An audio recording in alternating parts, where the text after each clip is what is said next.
I started a microbakery out of my home in Southern California, and I'm gonna tell you how I did it. Let's start with why I got started. So I've always loved baking. I have baked my own granola, baked goods for so long now. And I never really thought about giving it away or selling it in any way. It wasn't until I had this want to start a farm stand. I do not live in the farm part of San Diego. I live in the city of San Diego. So I knew that a real farm stand was just not in the cards for me, and I wasn't gonna be able to do that. So I kind of had to get creative with what I wanted to put on the stand and have it still have a farm stand feel without it having the eggs and the milk and jams and things like that. So I had the idea to source all of my ingredients from farms instead of sourcing the ingredients from my own farm, which is usually what people with farm stands do.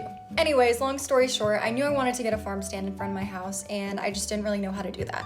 So I started baking, and I started just giving away stuff to my neighborhood. I would just put out a little basket, and I would say, you know, free banana bread or free granola, and people would take it, and they'd tell me that they really liked it and they enjoyed it.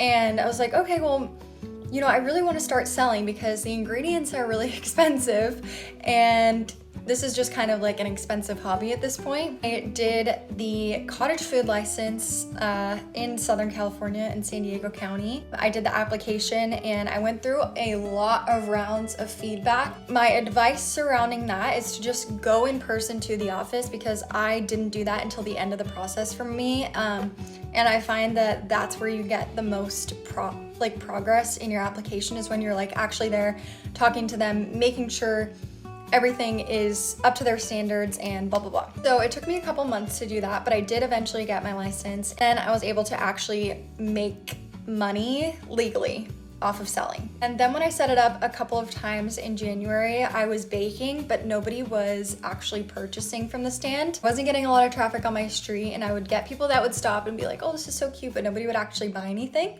I knew I needed to figure out like some sort of pre-order platform, because I knew a lot of bakers did that, which is what I did recently. So I started on the platform called Hot Plate, which basically like you upload your menu into there, your customers pay through that. It's literally been so amazing. And like immediately I had 10 orders. That was like clearly a game changer for me.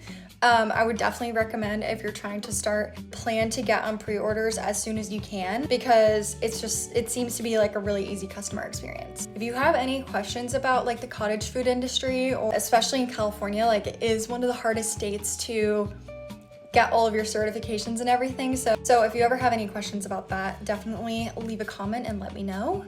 But other than that, good luck and happy baking.